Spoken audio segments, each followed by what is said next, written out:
Hello and welcome to another episode of the Fully Charged Plus podcast. I'm going to keep this introduction to the absolute minimum simply because the conversation is fascinating and I can't add anything to it. I'll give you a tiny bit of background in a moment, but this is a real highlight for me, this episode. I know that I do go on about how marvellous they are, but this one, I think you will agree after hearing it, you will agree with me that this is a bit of a special. Just before we start, I just want to quickly do a shout out to our wonderful sponsor who has been sponsoring this podcast for a long time now. Let's hear more from them.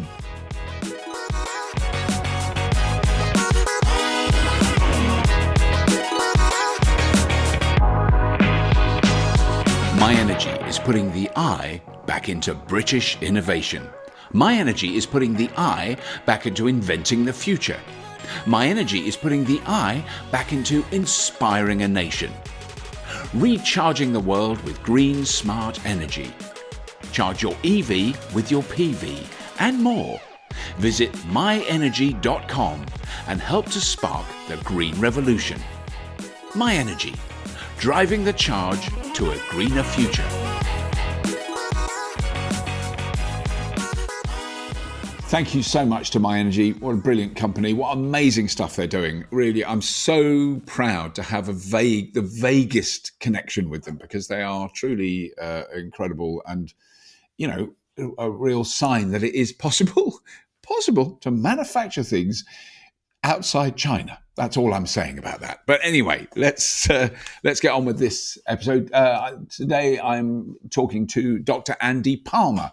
Now, many of you who know a little bit about the history of electric vehicles will maybe recognize the name. So Andy was, when I first met him, was a Nissan executive, really basically the number 2 in the company under Carlos Ghosn, who had a slightly, as we like to say, controversial end to his relationship with Nissan. But an amazing man. And Andy is also an extraordinary guy, really extraordinary. He has a very long background in engineering, worked for lots of different companies, which we'll talk about. And I met him back in 2008, 2009, in the early days of when there was, talk of Nissan producing a pure electric car. And he was such an iconic figure in that transition, as you will hear. So he worked at Nissan from 1991 to 2013. He then worked at Aston Martin for, I think, 4 or 5 years from 2014, which is a big change. But he doesn't really mention it in this talk, but he absolutely saved Aston Martin from going, not being very successful. And it made a profit during his reign there. But now he's working for a lot of interesting companies, Switch Mobility being the primary one, but he's doing a lot of amazing stuff. What an extraordinary career this guy's had. Let me not waste any more time and welcome onto the Fully Charged Plus podcast, Dr. Andy Palmer. So Andy, thank you so much for finding the time to do this. This is really a thrill for me. I'm just going to quickly, for our listeners, go back to when I first met you. I've really tried to work out where it would be, and you can probably correct me, at a test drive of a mule, a Nissan LEAF mule at the O2 in probably 2009, somewhere around then. Sounds about right. Yeah. I think you were probably there, and we literally drove it around a car park. So it was, you could really get a lot of experience of the car. I think we drove it like 702 meters, but that was pre the LEAF. So what was it? 2008, 2009. Would it have been right? We were running prototype platforms at the time, and increasingly, we needed to start with something to develop some parts of the technology, and we needed durability under our belt. So there was a period of time where we were running basically a LEAF platform, but with a different body, donor upper body. Yeah, I mean because the reason that experience was so memorable for me is I had up to that point I'd never been to a car launch, or it had nothing to do with the automotive industry, and the people I met then were often very experienced automotive journalists who knew stuff about cars. I didn't, or I knew very little. I don't think that was a disadvantage, right, for you, because at that time, I would say most of the let's call them traditional industry were extremely cynical, extremely Yeah. cynical. Yeah. So I cynical. Yeah. remembered even sort of worrying a little about my own reputation for promoting this technology when Yeah. it was being scorned upon and joked about Oh, hugely. within the Yeah. greater industry. Yeah. No, I mean, it is a very interesting thing. I did an actual talk to an actual audience recently, which was amazing, in the same room, not on screen. And that was one of the things. Someone asked me a question at the end of it, and I reflected on that in a sense, cultural and public opinion change. That if you asked anyone in say 2010 about an electric car, they either wouldn't know what you were talking about or would think they don't work because they've seen on the telly that someone said they don't work. You have to throw the batteries away. That has shifted remarkably in that time. But Remarkable. my goodness, when you first did that, you were putting your neck on the line, weren't you, without Yeah, question? 2009, 2010, probably 2010. I think we'd sunk about $4 billion into the development of Leaf. And I Yeah. remember one executive of a nameless American auto company being quoted as saying that we'd have been better off taking that 4 billion and dumping it in the Pacific. And hasn't 10 years later hasn't life Yeah. moved on enormously? You might argue that the Leaf was a little ahead of its time, but without Leaf, I don't think that we would be where we are now. In the same No. way as I think Tesla has played an important part of that shift Yeah. because it had Yeah.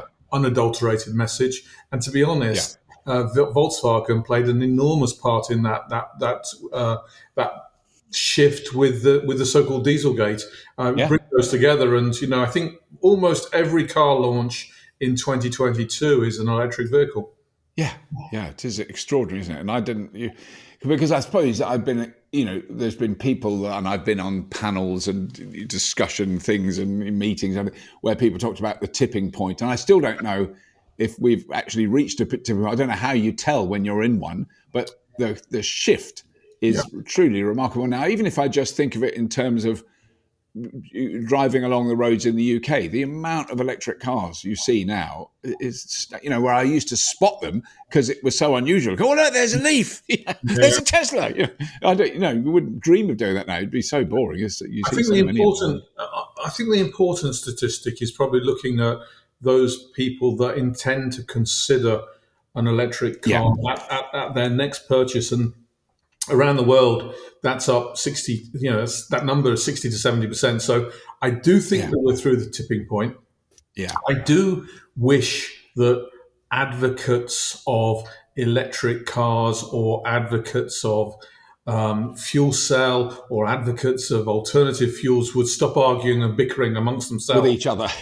because they're all good. They're all Yeah, moving humanity in the right direction. yeah, yeah, I do think that we most people, I think, understand that EV is a good thing, and perhaps their only hesitation is around charging infrastructure or range yeah, anxiety or something like that. The yeah. reality, as you and I both know, is those concerns are relatively minimal once you're an owner. Yeah, yeah. I mean, that's the difficult thing to convince. And I've given up trying to convince people that, honestly, if you get one, you'll be all right. Yeah, Because there's without question, and I think that is a more recent thing. I don't really want to go on about it too much, but my wife drives a Hyundai Kona. She has done for years. She charges it. She doesn't have she has said it is absolutely transformed. That all the charges she used to go to, and she has her little routes that if she ever needs to use it, they're always full, and they've always got a queue, and there's always someone struggling because the damn thing isn't working. And that has become a proper problem, I think, and it will. no, I think you're exactly right. I think multiplied by whatever you want to call it, the leveling up or whatever. There are Yeah, places in the country which are yeah, really badly served, yeah, and we need to get to a more democratic yeah. distribution of charges. Yeah, no, I mean that's a whole other topic. That yes, I mean we talk about that enough on Fully Charged already. But then, so it'd be good to go over because I had a brief look at your own webpage, which is very good, and also your history, which I must admit I didn't know. So the fact that you worked was it Austin Rover really early on when after school? I mean, I quit school at 15. I became an apprentice at Same as me. 16. Yeah. Yeah, great training ground. So, apprentice at a place called Automotive Products AP. They made clutches and brakes and things. Right. I was there for 7 years. Became a draftsman, design engineer, and then moved across to Austin Rover. I mean, my first big project there. I was lucky enough to be pushed as a high riser through the management tiers. But my first big project there was adding a catalyst to the Mini and saving it from being axed. So my first step in the journey of improving the ecology of the world, if you will, was the fitment of a catalyst, which wouldn't fit in a traditional. That engine bay was extremely tight. But yeah, I had some wonderful experiences at Rover, and then read The Machine That Changed the World.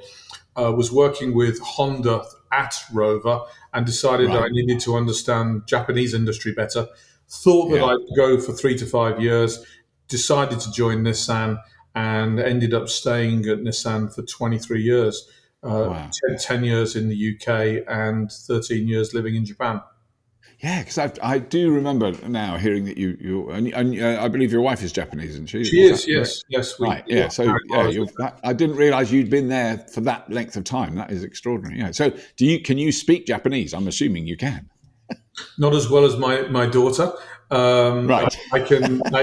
Who's taking her mock GCSE today? So hopefully she's proving that statement correct. I'm not a natural linguist. I can butcher my way through the language and get by. And the early years of Nissan, before the alliance with Renault, it was a Japanese-speaking company, so you had to speak Japanese. Later, it became very much an English-speaking country, but company. Sorry, I should say.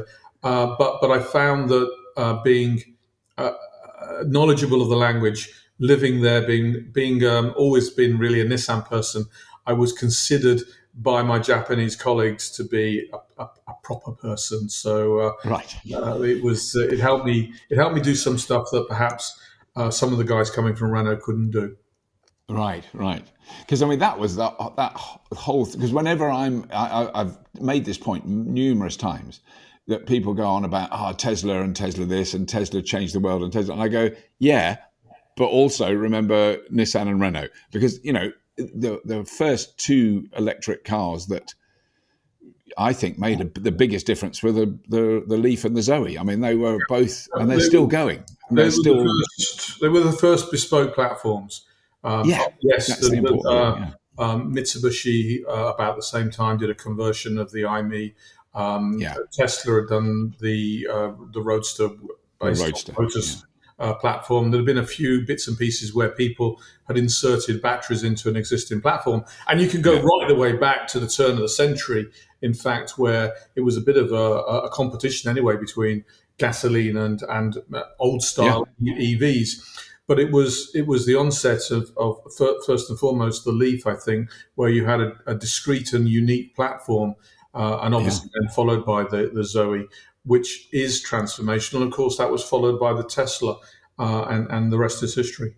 Yeah, but I mean, so I'm assuming then that when Nissan produced the Leaf, and I remember around the same time I drove a Ford Focus in Germany that was exactly as you say. It was converted, and it was, from the point of view of a driver experience, it was very good. I drove this car around Germany. You could plug it in and charge it. It didn't have rapid charging, so it was very. But they never made it. But they never mass produced it, obviously. But I'm assuming the costs from a manufacturing standpoint of, bodging up an existing car, shoving a battery in that's a bit compromised but just about does the job. The difference in cost of that to making a new car from scratch, where you have to presumably build a production line that can do it, it must be a huge difference in cost. So the big capital, hence the $4 billion, is very much in the development of the new platform. But obviously you get that back a little bit in piece cost, the cost of the bill of material. When you're putting batteries in every nook and cranny, it's far from optimal. You don't necessarily get the size of battery you need. You don't get the balance of weight correct. A lot of those early cars, I remember driving the Renault Fluence, which was also Yes. a botched vehicle. It was. And you could feel the ABS and traction control almost on Struggling. every bend, basically keeping it, because the weight distribution was all wrong.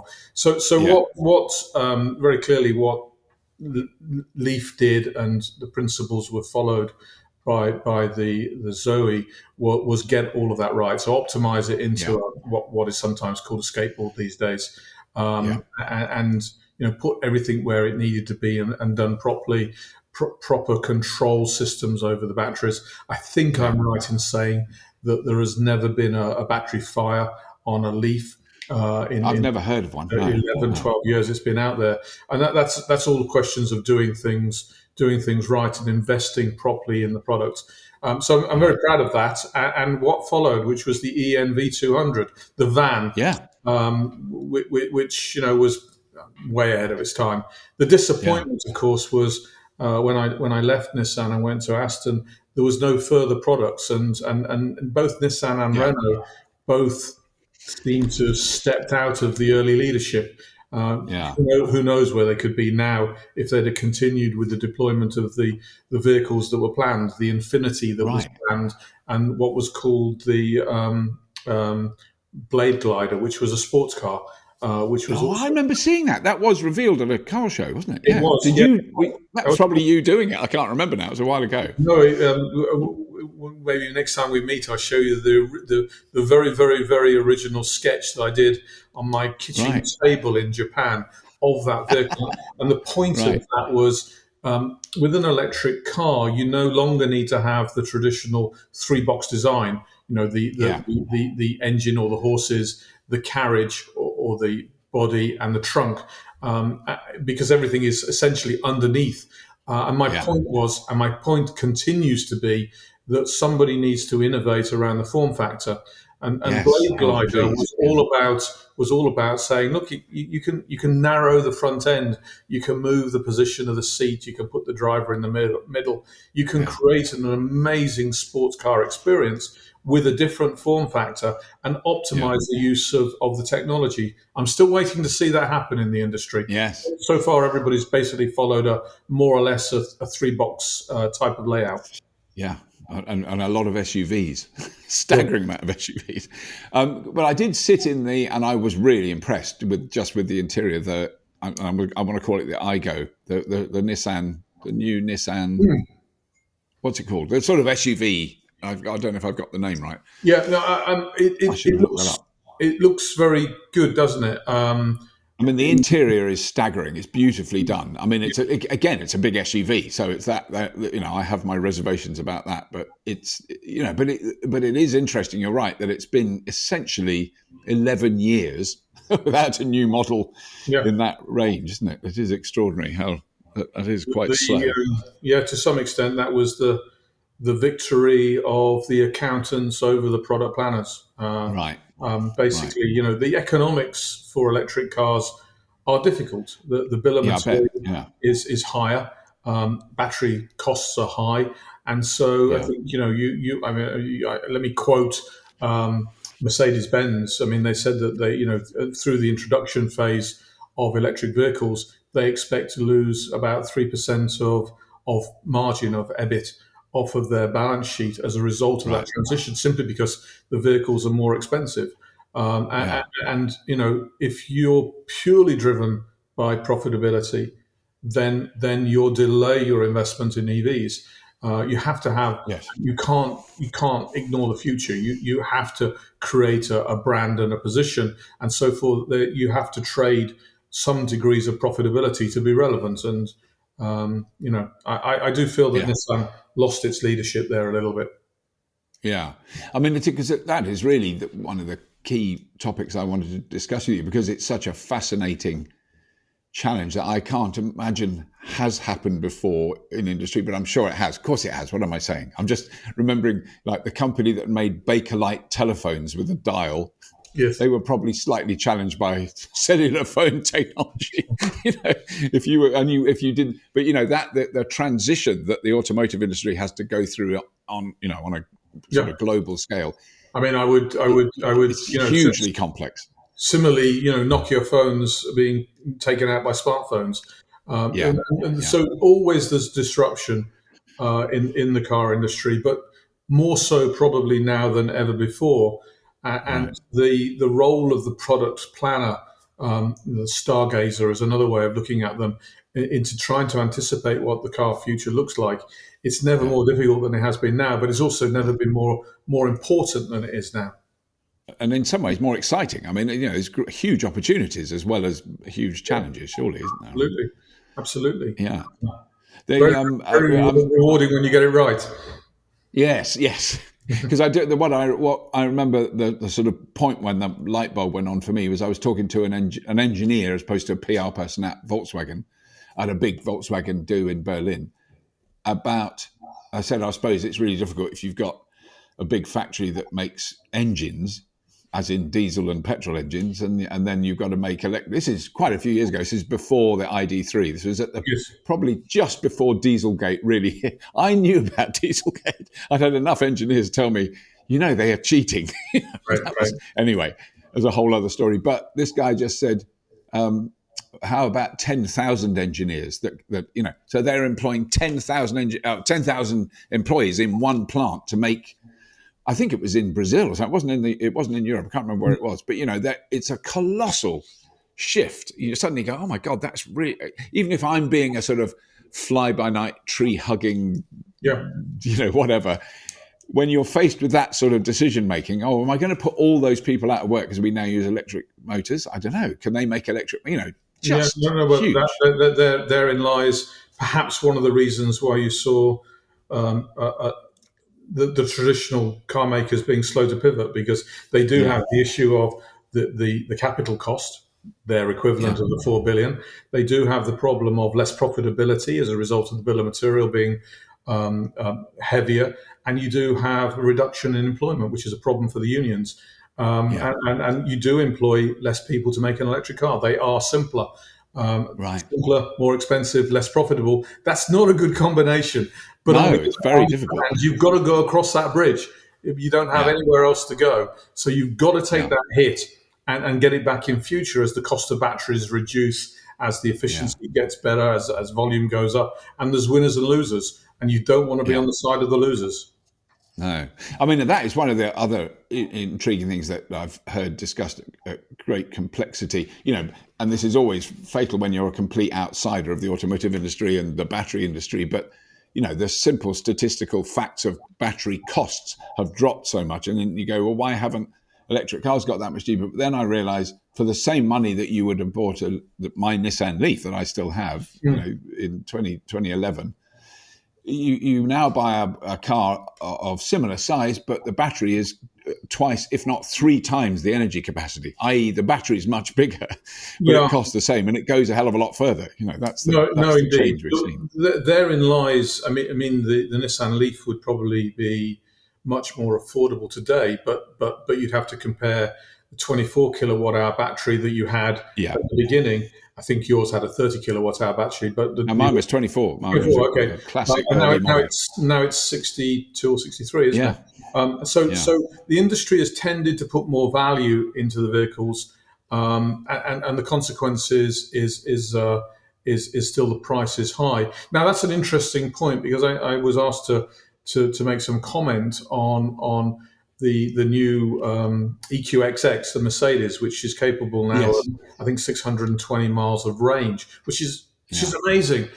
And part of my point was, maybe there's customers out there that understand that range isn't such a big problem that it's perceived to be, that would prefer to have that vehicle $10,000 cheaper, because that's the kind of value that's going into those bigger batteries. And I think there is a change. You're seeing some of the more value-based car companies using lithium phosphate batteries, which is lower cost batteries, in order to get to a price point. So I think you're going to have those value propositions, and then you're going to have the others, which are more around range, more around performance, probably on a journey towards solid state batteries, and you get this Yeah. bifurcation of the market. So, as I say, LFP batteries and NMC batteries, basically probably bifurcating, and therefore Right. appealing to two different types of customer. Right. Oh, that's interesting. Yeah, I hadn't thought of that before. Because I mean, it's certainly a thing we've noticed on the show is particularly so we've got a correspondent who lives in Shanghai, an English guy, Elliot Richards, who's amazing, who reviews Chinese cars for us. And I mean, this is the next topic, I think, is the Chinese market. But what is interesting for us is if he test drives a large SUV or a high-end luxury sort of Tesla competitor, effectively, Yes. people are interested in it, but not crazy. And then if he shows a really small, as when a car when they're selling cars on the streets in China for £3,500 equivalent, there's an enormous amount of interest in them, and it's split. It's not like, oh, this is everyone saying this is brilliant. Some of them saying that is a death trap, which it may be, But it is. There's a great deal of interest in small, cheap electric cars. From our viewers, it's really noticeable No, how I agree, and you see that too. You're seeing that now, also in the Indian market. I mean, it's one of the yeah, reasons that I'm really interested and why I'm working in the switch mobility, which is the yes, all about the democratization of zero carbon. In other words, how do yeah, you make it more affordable? How do you make it accessible? And I think one of yeah, the ways, of course, is to use cheaper technology or rely on the Moore's curve, taking down the cost of technology. yeah, The other way is that you change the way that you own vehicles. So you yes, rather rent per kilometer rather than just yeah, outright purchase. And all that rent per kilometer could be at the level of the battery or at the level of the car. But I do think yeah, that we'll see a change in the way that we, in inverted commas, own cars, yeah, which will make them more accessible. And certainly you're seeing that in the bus market, where, for example, in many markets that we sell into now, operators are buying the buses, which are relatively expensive because they're 100% electric, but they're buying on a rupees per kilometer basis. right, right. That is fascinating because I mean I think that is the the the two aspects of the world I entered in sort of 2009 that I absolutely couldn't see at that time. One is a car ownership model and the challenges to the car, and because I didn't even think that, I just thought I want to buy one of these, or I don't like that one, that's ugly. I want this one. Those sort of decisions were as far as it went. Not, hang on, do I really need to own this car that for 95% of the time is, I've got a car just the other side of the wall behind me it isn't doing anything. It's just sitting there. That model, I think it's easy to argue is unsustainable Yeah, globally. I think It can't work. no, indeed, in the longer term, and you have to add different types of value to car ownership. Um, One of the things that I got out of the lab very quickly after the great earthquake in Japan and the tsunami was Right. the so-called leaf to home, which was Yes. basically your ability to run your home from your car, so the From the electricity car. for Yeah. 2 or 3 days. If there was a power outage, and you may Yeah. remember there was lots of power outages in Japan at that time, and of course I was living there, and we had this technology in the lab, and we raced it to market mainly because people were dying in hospitals, and that you needed Yeah. that infrastructure. But there's an example of the car doing more than just taking you from A to B. It brings value. I think the same can Yeah. be true about connected. You don't want simply a receptacle for holding your phone or connecting your phone. You want to add value to the connectivity that you get in the car, and Yeah. therein lies a reason for more autonomous work. And again, rethinking the car. It can be an office. It can be a Yeah. communication tool. It can be part of your social interaction. So I do think that the car has to become more than simply a ride from A to B. Yeah. Yeah. No, I absolutely agree. It is. I mean, it is a it's got to be such a challenging. This is, I think, part of that whole idea of how difficult it is for big car companies. And I try to be sympathetic, and then occasionally something will happen that drive me mad. Self-charging hybrids have never been. That's never been a term that worked for me. And I'm still. It was very much an invention, wasn't it? As a great Yeah, marketing invention. yeah, Interestingly, worked.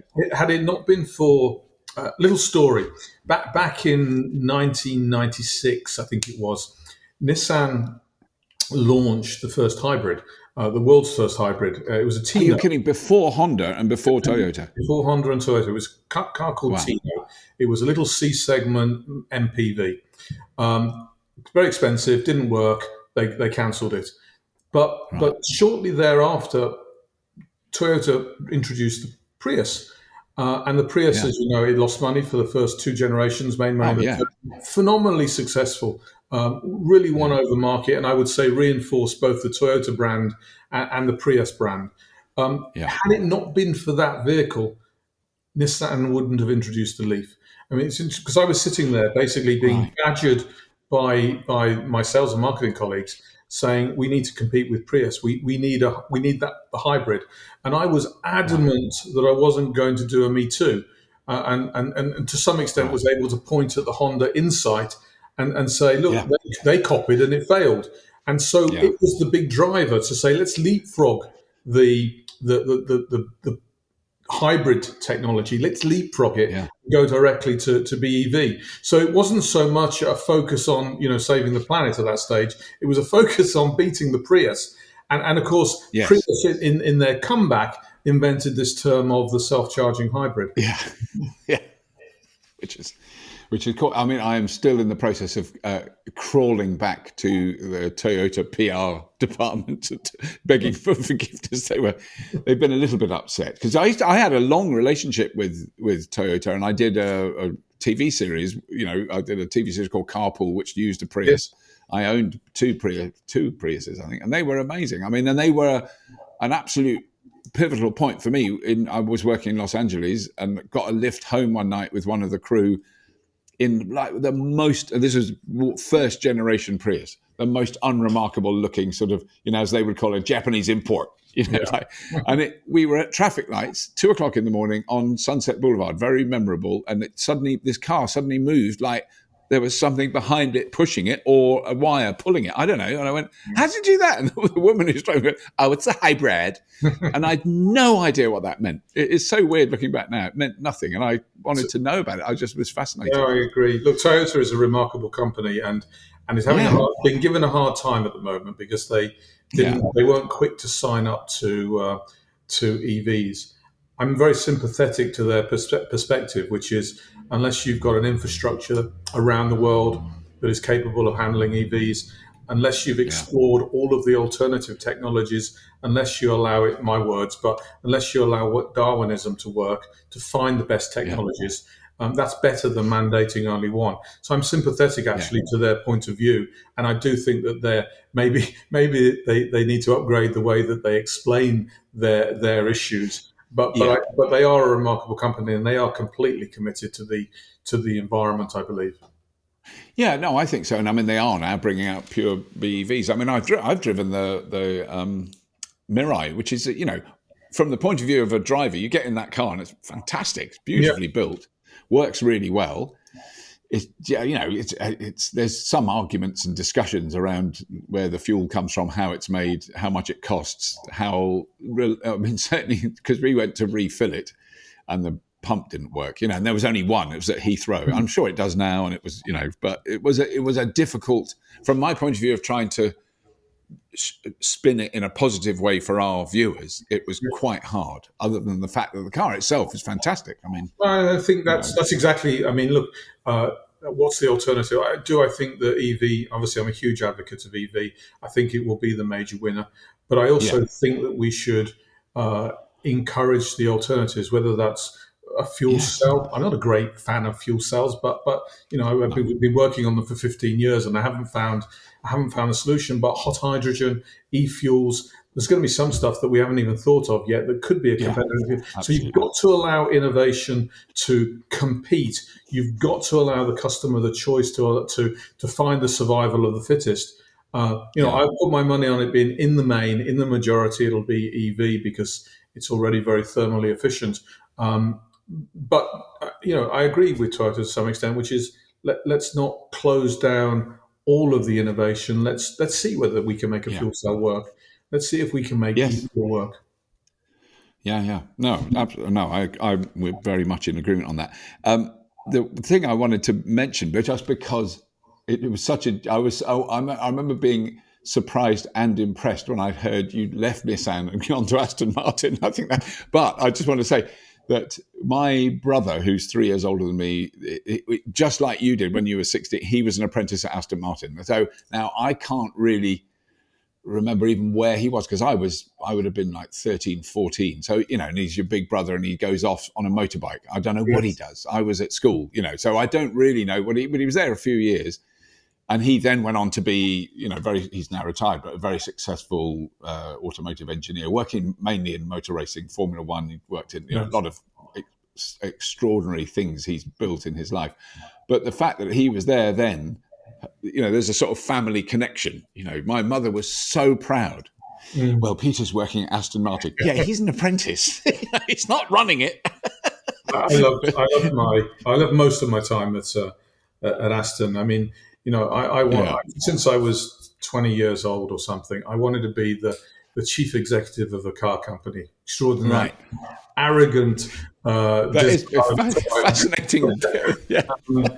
And I was never going to make it at Nissan. I got as far as number 2, but Right. the next CEO is always going to be Japanese, and the next CEO of Renault was always going to be French, and there was just that glass ceiling.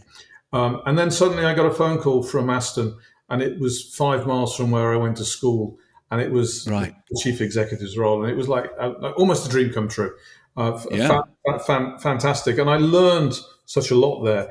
In particular around, and again, important to my roles and work right now, I learned so much about weight, mass reduction, and aerodynamics, which is so important to the future of electric cars. I mean, I know, traditionally Aston's big V12s, but they're sports cars, so they're also very light. And of course, we did a lot of work in terms of the electrification of what would have become the Lagonda brand. So there was a lot of learnings that were relevant to what I'm doing now, but most of all was about weight reduction. Yes. I mean, because also I think having been a sort of amateur low-level petrol head in the past, in my youth, I mean, the good example is I traded in a VW Golf R32 for a Prius. So that was the transition, but that's what I was going from. So there was an element, I can't deny it, there was an element of, I quite enjoyed a car that went, whoom, that was good. But, if you look at the grand scheme of things, just let's say that all the big OEMs made electric cars, all the buses were electric, all the taxis, the trucks, the delivery vans. Yes. I think it would be fabulous that you stand outside your house and you hear an Aston Martin go past, and it really doesn't. From the grand scheme of CO2, climate change, particulates, I don't care. To have the occasional internal combustion engine of a fabulous car is absolutely fine. It doesn't upset me. I don't think it's wrong. You can turn even the combustion engine into carbon zero. But net zero by e-fuel or by hydrogen. So you can get there. And that's why I think there probably is room around the edges for alternative technologies. All of the technologies have downsides. I mean, for example, of course they do. Yeah. Electric car, there's an awful lot of carbon that's used in the manufacturing of an electric car, more so than an internal combustion engine. So you've got to tackle that. Likewise, a hydrogen stack. 99% of the hydrogen in the world right now is basically a byproduct of burning gas, fossil fuels. Likewise, e-fuels, which you extract the CO2 from the atmosphere, enormously expensive and enormously power, Yeah. use of power. So they all have downsides. But again, let's not poke fun at them all, because they're all trying to move us towards a better world. And Yeah. let them run, and let's see which ones win. I think in the main Yeah. it's going to be the BEVs. Yes, I think it is for passenger vehicles. I think for small cars, there's not Exactly. any, and delivery vans. I mean, there's probably an argument for trucks, and certainly, the stuff we know about that Volvo are doing with trucks and Scania and all those people. There are some hydrogen No, I think so. variants going on in there, I think you're right. So what I think hard as an observer of these things is working out which is the fairly obvious con job, which was like Nikola trucks. Was Yes. quite shocking how they and actually what is realistic and plausible. And we're going to see JCB soon with all their plant machinery that's they're converting to hydrogen. I've There's seen a the few. use of hot hydrogen, which is the combustion of hydrogen in the Yes. internal combustion engine, and I Yeah. do think that's a relevant technology. Look, as a downside, which generally speaking is the NOx that's produced. But again, you work on the downside. Yes. Every technology has a downside. So I think it's Yeah. a relevant discussion, and a relevant to fast transition to an improvement on where Yeah. we are today. Yeah. But then, so the only other thing I really want to quickly cover, and you don't have to say anything if it's awkward, but one of the highlights of the early days of doing fully charged was I drove Carlos Ghosn from the Infinity showroom I think in Mayfair in the middle of London, I can't remember, in a Leaf to his jet. So he was flying somewhere, but I got to interview him then. And the classic, I don't know if you've ever seen it, but it's quite an amusing interview, and he was fantastic. But at one point I said, and I meant this in the most flattering way possible, but even as I was saying it, I knew this is a bad thing to say, this is not going to go down well. But I couldn't see his face. I was driving, he was sitting in the passenger seat, and his PR woman, who I knew well because she used to work at Tesla, that's where I'd met her. And I now Yes, can't remember Rachel. her name. She's a lovely American Rachel. woman. Rachel, thank you.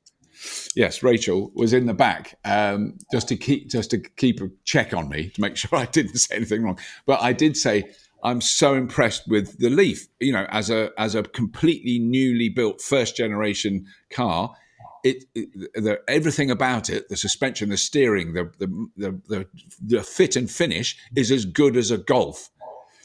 Which his face was he was not happy that he'd made a car that was as good. Well, what I meant was, by that stage, a Golf had gone through like 8 generations of finessing and tightening, and the Leaf, first generation, my Leaf is nothing has gone wrong with that car, not one thing. I've now had the battery replaced from a second-hand battery from a 40 kilowatt hour Leaf. It's amazing. It's transformed it. My daughter now drives it, but mechanically, absolutely zero has gone wrong with that car. I've replaced tyres and brake shoes. That's it. Well, of course, one of the big nearly advantages, 70,000 miles. Yeah, one of the big advantages of electric cars, of course, is less to go wrong.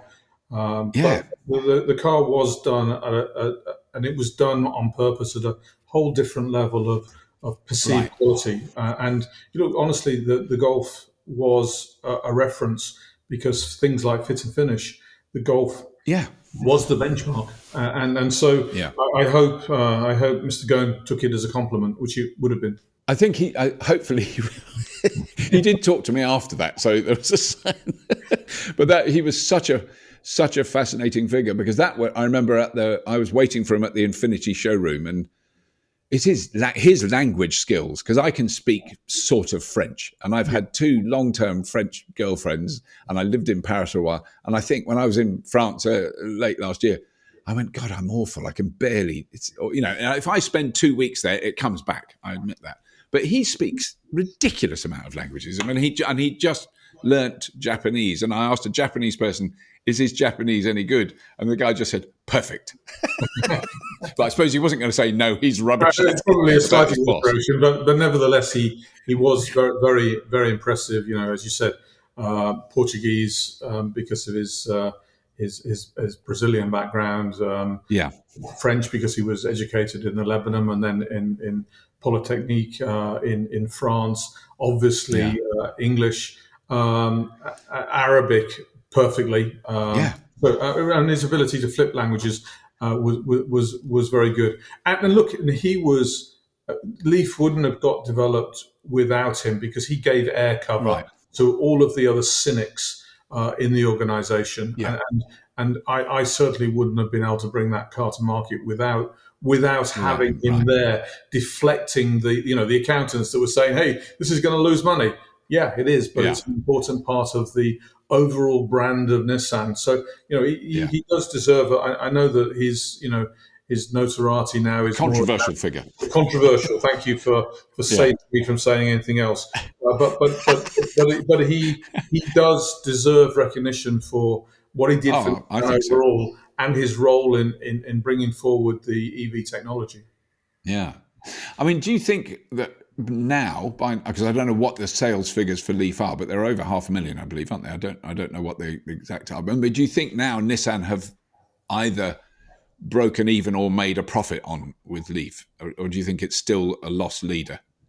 I don't know, so that allows me Right. to speculate, doesn't it? I Yeah. suspect that the vehicle doesn't make money. I suspect because Right. Wow. it almost certainly, I would think, covers its costs, but probably not all of the applied overheads. And Right. that's sort of 40% of the cost of a vehicle. That's the allocated costs. So I would think, at a contribution level, I suspect it probably washes its face. Above that, I Yeah. suspect not. Hopefully, with the new vehicles they bring out with larger volumes and all the rest of it, that they can get by that. But I suspect that you have to look at the 4 billion as almost a sunk cost. It's almost Right. a cost to play. And the lessons, hopefully the lessons of the last 10, 11 years, allow them to make better electric vehicles going forward and give them some kind of Yeah. competitive edge. Because I mean, is there an argument? Is there any truth in the argument that one of the problems with electric vehicles, as we've discussed, I mean, and I've experienced it firsthand with my Leaf, that I just don't spend as much on it since I've bought it as I would have done a petrol car, i.e., spare parts, replacement parts, Yeah, servicing. I That mean, it doesn't have that cost. So therefore, the dealership model as well. Electric cars throw everything up in the air, don't they? Because the dealership model is challenged. Because I used to take my Volkswagen back to the dealer where I bought it every 6 months, and they do quite a lot of stuff, and it would cost hundreds and hundreds of pounds. look, Well, that was because there were lots of spare parts Volkswagen made, so they made some money out of it. But no, look, you know, if you say that the typical car company makes, let's say, 6% of EBIT profit margin, about 3% of that comes from the leasing model, the bank. About 3% right, comes from the after sales, which means most car companies actually don't make anything on the sale of the car itself. So if right, you're then making a more expensive car that's losing money, and you're not getting that full 3% back on the spare parts because you're selling less parts, yeah, that's all part of what puts pressure on the profit model. So then you've got to look right, to things like your leasing contracts and the yeah, change as a positive spin, and you've got to put more through that kind of business to kind of balance. Of course, the other yeah, possibility where people look out for the future is because they're connected vehicles. Perhaps there's value that you can get back in terms of yeah, using the data that you're collecting from the cars. So car yeah. companies are all looking for different revenue streams because they'll naturally lose some of their traditional ones. Right. No. Oh, it's fascinating to hear that.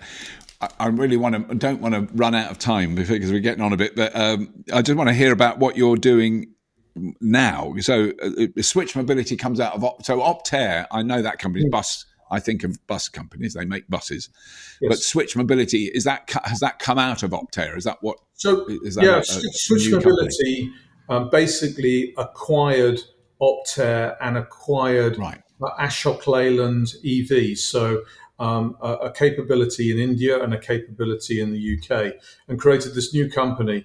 New company basically takes the intellectual property from the two previous companies and says, can we find scale? Can we find a market in this? We abandoned all of the properties that were to do with diesels. We left them behind, and switches Right. basically it makes buses and vans.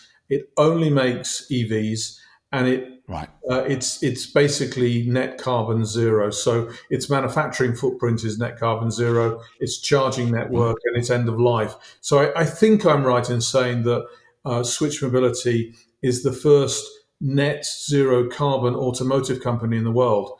But it's dedicated to the use of buses and vans, and what I would Right. say is the democratization of net zero carbon. So I I do mean, that. that is, I do that. yeah. I also I'm chairman of a company called Innobat, which is a battery maker. Right. I'm And senior. where are they? They're based at. Where are they based? Not They're in. Slovakia, so Oh, they're Slovakian. That's right. they're a Yes. Slovakian company. Podpoint. Right. I'm a senior independent director at Podpoint. Oh, I didn't know that. Yeah. Right. Oh, I'm chairman of a company called Hilo, which is an e-scooter business, and then I'm right. various advisory and consulting around. Everything is around net zero carbon, but Yeah. predominantly my time is taken up with Switch. Right, that's the main thing. Yeah, and I mean that I think is we're seeing the evidence of that. And interestingly, yesterday I drove up a hill to where I live on the top of a hill in the Cotswolds, and and it was I'm very intrigued as to what they were. 4 in a row, black ENV 200 vans with lights on the top, but not blue lights. I thought, oh, maybe they're just cop cars, but they weren't. They had a flashing, it would have been a red. They weren't flashing, but they would have been an orange flashing light. But they were doing like you see in the movie where there's the convoy of black SUVs really close to each other. I was going, why are they? And they were climbing up a hill. I wanted to tell them, no, slow down a bit because you'll use your range too much. But EMV's a great little car, and they're brilliant. Yeah, I know that there's a company in the UK that's tried to turn them into taxis, London taxis. Oh, London. Oh, I've been in one in London. Yeah, I've And- hailed one by chance. It was Right. yeah, I mean, that was nice. that's a great alternative use for those vehicles. That was Yeah, the first light commercial vehicle in the world to win European Van of the Year. really. Wow. Little known fact, but that Yeah, also was helped to transform and start the sort of move towards credibility of electric vehicles in that yeah. less than 1 mile space. Yeah, but the reason I was mentioning it, I just think that it's very. I think we'll see in the next couple of years a much faster transition in the delivery business, in the public transport business, to electric. Much faster than we'll see private vehicles. It's happening so quickly. And our last Amazon delivery we had here, which I'm glad to say was more than a week ago, which I always think is an achievement. I haven't had one Amazon delivery for a week, but that was in an electric. I think it was a Mercedes, but an electric van. That's the future. And we live out in the sticks. We're not in the town, So no, Switch launches its first EV van this year, and that's good. exactly in that space. It's that last 1 mile. Yeah. It initially launched in India. Actually, it was our first market, Right. and it's basically about moving the fleet companies, the Amazons of the world. Yes. From today in India, they use 3-wheeler diesels and getting them into clean and safe 4-wheelers. So remarkable. Yeah. And of course, we see that transitioning to include launch in Europe, and we'll hopefully be manufacturing electric vans in Leeds and in Valladolid in Spain, which is a factory that I just announced before Christmas. Brilliant! Oh, that is such good news. That's really good. I mean, it is I'm not in your business, but if I was, I'd be very envious of the things you do. Oh, Andy gets to do all the best things. It's very impressed, and thank you so much for talking to us, Andy. No, that's a pleasure. I mean, the issue is fascinating. I can't do anything other than cars. I'm just a complete, I have to say, gear these days. So that's all I know. No, it's good. You've done well. I mean, I think you can. I don't want you to rest on your laurels because I want you to keep going. But I mean, I think your past achievements have shown that what you've done has made a difference to the automotive industry. People always go on about who and his rockets and his tunnels, but I always want to shout out about the other people that have done amazing stuff. So I think it's been a real pleasure to talk to you. And I mean, hopefully. We'd love you to come along to Fully Charged Live, come and talk to us there. It would be really interesting in at the end of April. But I'll be in touch with you about that. But that would be I'd love to. great if you're around. Fabulous. But thank you so much. Really kind of you. Thank you.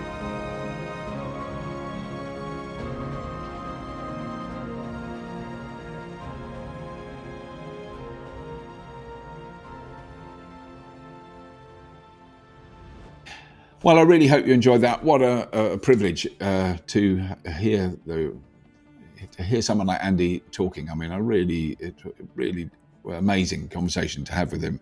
Really hope we can get him to come to Fully Charged Live this year. While I mention that, I may as well mention it properly.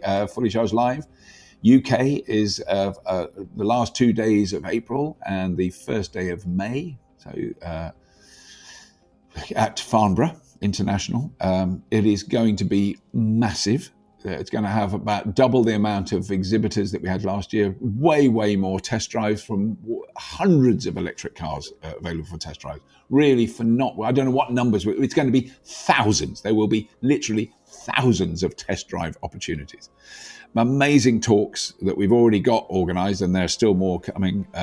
Much bigger presence from many very well-known big companies that make things in the fields that the Fully Charged show looks at. So we're really excited about that. That's all. Please do subscribe to the Fully Charged Plus podcast. And while you're at it, if you haven't subscribed to Fully Charged show on YouTube, why not?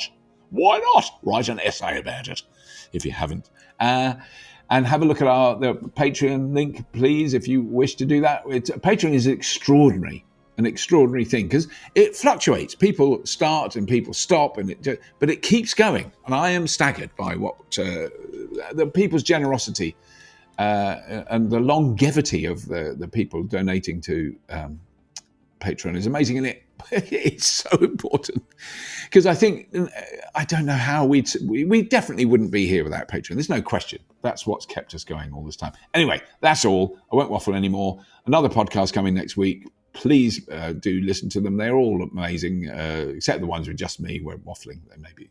Although, actually, sometimes more people listen to those than the other ones. I don't want to say that because I didn't want to blow my own trumpet. That's it. As always, if you have been, thank you for listening.